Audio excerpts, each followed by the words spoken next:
शुभेंदु अधिकारी ने पश्चिम बंगाल का मुख्यमंत्री बनते ही वो काम किया जो 15 सालों में ममता बनर्जी ने नहीं किया। जी नहीं, यह पश्चिम बंगाल का कोई आंतरिक मामला नहीं है। यह ऐसा मामला है जो बेहद संवेदनशील है। यह ऐसा मामला है जो भारत की लाइफलाइन से जुड़ा हुआ है। जी हाँ, ये चिकन नेक का मामला है। शुभेंदु अधिकारी ने कितनी जमीन इस चिकन नेक के आसपास की केंद्र सरकार को दी है। भारत की सबसे संवेदनशील लाइफलाइन पर बड़ा रणनीतिक और राजनीतिक दांव क्या है, क्यों ममता बनर्जी इसके खिलाफ थी और शुभेंदु अधिकारी ने अब किस तरह से भारत की सुरक्षा को पुख्ता करने के लिए कदम उठाया है केंद्र सरकार के साथ मिलकर, ये सब कुछ विस्तार से आपको इस वीडियो में बताऊंगी। नमस्कार, बहुत बहुत स्वागत है आपका। आप देखना शुरू कर चुके हैं आन भारत, आपके साथ मैं हूं डॉक्टर अर्चना सिंह। आप भारत के नक्शे को अगर ध्यान से देखेंगे तो एक जगह देश अचानक आपको बेहद पतली सी रेखा उस नक्शे में दिखाई देती है। ऐसा लगता है जैसे विशाल शरीर की गर्दन बस एक पतली नस से जुड़ी हो। यही इलाका है सिलीगुड़ी कॉरिडोर, जिसे हम आम बोलचाल की भाषा में चिकन नेक भी कहते हैं। इसका जिक्र आपने सुना होगा 2020 में, जब सीए का तथाकथित आंदोलन चल रहा था, जब शर्जील इमाम, जो अभी देशद्रोह के मामले में यूएपीए में जेल में बंद है और जमानत उसको नहीं मिली है, 16 जनवरी 2020 को उसने अलीगढ़ मुस्लिम यूनिवर्सिटी में एक भाषण के दौरान कहा था कि अगर 5 लाख मुस्लिम संगठित हो जाए तो पूर्वोत्तर राज्यों को भारत से काटा जा सकता है, वहां जाने वाली रसद रोकी जा सकती है, वहां जाने वाला जो सेना का काफिला है, जो सेना की मदद है, वो रोकी जा सकती है और किस तरह से भारत को चोक किया जा सकता है। सोचिए, इन लोगों के मन में ये विचार लगातार है, लेकिन उसके बावजूद भी ममता बनर्जी ने इसकी सुरक्षा को लेकर कभी चिंता नहीं की और भारत सरकार की जो चिंता थी उसको भी एड्रेस नहीं किया। शुभेंदु अधिकारी ने इस रणनीतिक कॉरिडोर में करीब 120 एकड़ जमीन केंद्र सरकार को ट्रांसफर करने और कई अहम नेशनल हाईवे स्ट्रेच केंद्रीय एजेंसियों को सौंपने की प्रक्रिया शुरू कर दी, यानी ये प्रोसेस शुरू हो चुका है। आपको पहली नजर में लगेगा कि यह सामान्य प्रशासनिक फैसला है, लेकिन असल में इसके पीछे भारत की राष्ट्रीय सुरक्षा, चीन का फैक्टर, पूर्वोत्तर राज्यों की यानी हमारे जो नॉर्थ ईस्ट के राज्य हैं उनकी सुरक्षा, बंगाल की राजनीति और केंद्र राज्य यानी सेंटर और स्टेट पश्चिम बंगाल की टकराव की लंबी कहानी छिपी हुई है। सबसे पहले आपको बता दें कि आखिर ये चिकन नेक क्या है। सिलीगुड़ी कॉरिडोर पश्चिम बंगाल के उत्तर भाग में, जो आप कह लीजिए जलपाईगुड़ी सिलीगुड़ी के रास्ते में है, बेहद सकरा भूभाग है जो भारत के मुख्य हिस्से को पूर्वोत्तर के 8 राज्यों से जोड़ता है, जिसकी चौड़ाई कुछ जगहों पर सिर्फ 20 से 22 किलोमीटर तक रह जाती। सोचिए कितनी कम चौड़ाई है वहां पर। जलपाईगुड़ी सिलीगुड़ी मार्ग है ये। अगर इस इलाके में युद्ध के दौरान, किसी बड़े खतरे के दौरान, किसी आतंकी खतरे के दौरान सप्लाई रुकावट जैसी स्थिति आ जाए तो पूरा पूर्वोत्तर भारत से कट जाएगा। भारतीय सेना और केंद्र सरकार इसे इसी वजह से भारत की लाइफलाइन कहती है, क्योंकि ये पतली सी जो जगह है यही पूर्वोत्तर को भारत से जोड़ती है। रेलवे लाइन, नेशनल हाईवे, सैन्य लॉजिस्टिक्स, पेट्रोलियम सप्लाई, रोजमर्रा का व्यापार और करोड़ों लोगों की आवाजाही इस रास्ते से गुजरती है, इस रास्ते से होती है। कितना महत्वपूर्ण है यह रास्ता। इस कॉरिडोर की जो ज्योग्राफिकल स्थिति है वो ऐसी है कि चीन पास में है, बांग्लादेश का खतरा बना रहता है। इसे ये दोनों देशों का निकट होना ज्यादा संवेदनशील बनाता है। एक तरफ नेपाल है, दूसरी तरफ बांग्लादेश है, पास में भूटान और नजदीक ही चीन का तिब्बत क्षेत्र और चुंबी वैली है। 2017 के डोकलाम संकट के दौरान यह भी चर्चा आपने सुनी होगी कि अगर चुंबी वैली की दिशा से दबाव बनता है तो सिलीगुड़ी कॉरिडोर खतरे में आ सकता है, क्योंकि चीन की सैन्य रणनीति में ऐसे सकरे चोक पॉइंट्स की बहुत अहम भूमिका होती है।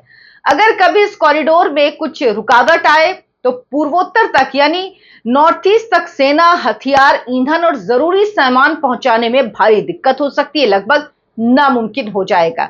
यही कारण है कि इंडियन आर्मी लंबे समय से क्षेत्र में मजबूत सड़कें, रेल नेटवर्क, जो स्पीडी रेल नेटवर्क हो, एयर सपोर्ट और बेहतर जो सीमा का इंफ्रास्ट्रक्चर होता है, बॉर्डर का इंफ्रास्ट्रक्चर होता है, उसकी मांग करती रही है। लेकिन ममता बनर्जी की सरकार को देश की सुरक्षा से कोई लेना देना नहीं था। उन्होंने जमीन केंद्र को देने में मना कर दिया, टाल मटोल करती रही। लैंड जो होती है वो दरअसल राज्य के अधिकार में होती है, लेकिन अगर कोई देश की सुरक्षा का मामला हो तो कोई राज्य सरकार उस पर कॉम्प्रोमाइज कैसे कर सकती है? कैसे वो लैंड देश की सुरक्षा से जुड़ी जो हो, और जबकि बगल में बांग्लादेश और चीन का खतरा हो, आप केंद्र सरकार को देने से कैसे मना कर सकती हैं? जब सेना उस पर चिंता जता रही हो, आप देश की आर्मी पर तो भरोसा करेंगी, लेकिन ममता बनर्जी को किसी पर भरोसा नहीं था। यही वजह है कि उन्होंने ये लैंड ट्रांसफर नहीं की। शुभेंदु अधिकारी ने 120 एकड़ जमीन ट्रांसफर करने की पूरी प्रक्रिया शुरू कर दी है। यह जमीन बीएसएफ, एनएचएआई यानी national highway authority of India और दूसरी केंद्रीय एजेंसियों को इंफ्रास्ट्रक्चर और सुरक्षा परियोजनाओं के लिए दी जा रही हैं। इसके पीछे असली सोच ये है कि सीमा सुरक्षा मजबूत हो, जो प्रायोरिटी होती है किसी भी देश की।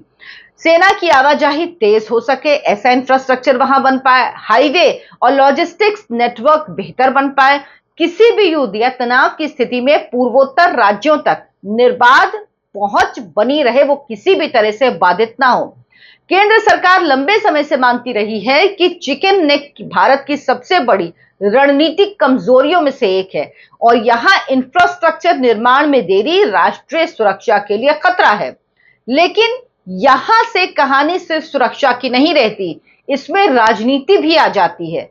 सबसे बड़ा सवाल कि ममता बनर्जी ने यह जमीन क्यों नहीं दी थी, यहीं से इस पूरे मुद्दे की असली राजनीतिक परत खुलती है।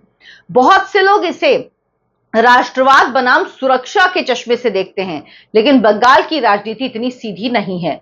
ममता बनर्जी की राजनीति हमेशा बंगाल की स्वायत्तता, दिल्ली के दखल के विरोध के आसपास बनी रही। बार बार कहती रही केंद्र सरकार सुरक्षा एजेंसियों और प्रशासनिक संस्थाओं के जरिए राज्यों के अधिकार कमजोर करना चाहती है। आप याद कीजिए, जब केंद्र सरकार ने बीएसएफ के अधिकार क्षेत्र की सीमा को 15 किलोमीटर से बढ़ाकर 50 किलोमीटर किया था, तब ममता बनर्जी ने सीधे संघीय ढांचे पर इसे हमला बता दिया था, क्योंकि वो चाहती थी घुसपैठिए आते रहे, घुसपैठ होती रहे, बांग्लादेशी आते रहे, ताकि उनके वोट बैंक बना रहे और वो चुनाव पे चुनाव जीतती जाए। मतलब इतने छोटे तुच्छ अपने स्वार्थ के लिए वो देश की सुरक्षा को धता बता रही थी, उसको उन्होंने स्टेक पर लगा दिया था। ममता बनर्जी का तर्क था कानून व्यवस्था राज्य का विषय है, केंद्र धीरे धीरे राज्यों की प्रशासनिक ताकत अपने हाथ में लेना चाहती है। अब इसी सोच को चिकन नेक विवाद से जोड़कर हमें समझना होगा। सिलीगुड़ी कॉरिडोर सिर्फ जमीन का टुकड़ा नहीं, यहां सड़कें हैं, सैन्य मार्ग है, सीमा चौकियां हैं, हाईवे नेटवर्क है, लॉजिस्टिक रूट है, और सबसे बड़ी बात रणनीतिक नियंत्रण है। अगर बड़ी मात्रा में जमीन केंद्र और उसकी एजेंसियों को मिलती है तो इससे पूरे क्षेत्र में केंद्र का प्रभाव काफी मजबूत हो जाता है। ममता सरकार को इस बात का डर था, उन्हें लगता था कि बंगाल की राजनीति में बड़ा जो योगदान है वो बांग्लादेशियों का है, घुसपैठियों का है, और इसी वजह से वो चाहती नहीं थी कि किसी तरह से बीजेपी की पकड़ बने, ये हो कि केंद्र सरकार यहां काम कर रही है।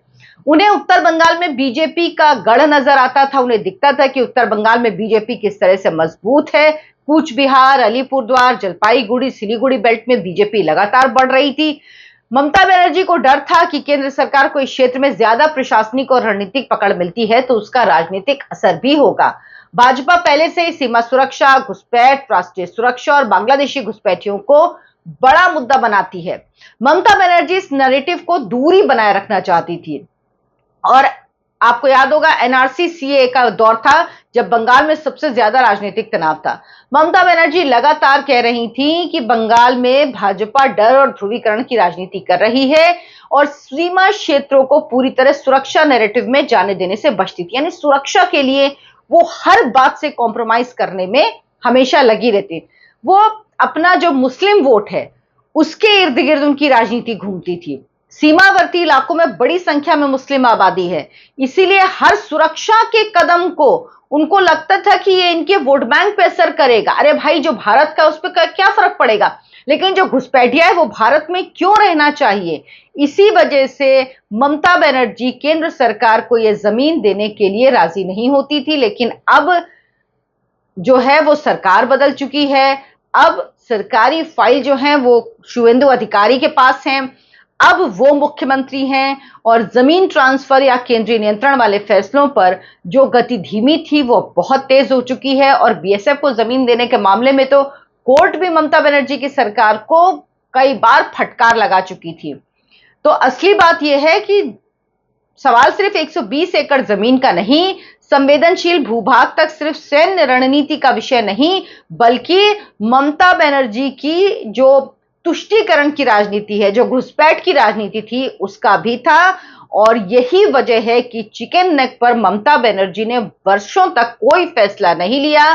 भारत की सुरक्षा के साथ वो खिलवाड़ करती रही, उनको इस बात से कोई फर्क नहीं पड़ा। लेकिन अब सरकार बदल चुकी है, अब नरेंद्र मोदी, अमित शाह वहां पर काम कर सकते हैं। इसीलिए कभी कभी कहा जाता है कि डबल इंजन की सरकार जरूरी होती है, क्योंकि अगर जो सीमावर्ती राज्य हैं, खासतौर पर जिनकी सीमाएं दूसरे देशों से लगती हैं, वहां पर अगर दूसरी सरकारें होती हैं तो वो बहुत समस्या पैदा कर सकती हैं।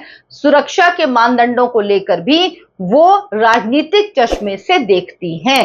आप क्या सोचते हैं इस पर मुझे कमेंट करके जरूर बताएं। वीडियो को लाइक करें, शेयर करें, हमारे चैनल आयन भारत को सब्सक्राइब कर लें। धन्यवाद, नमस्कार।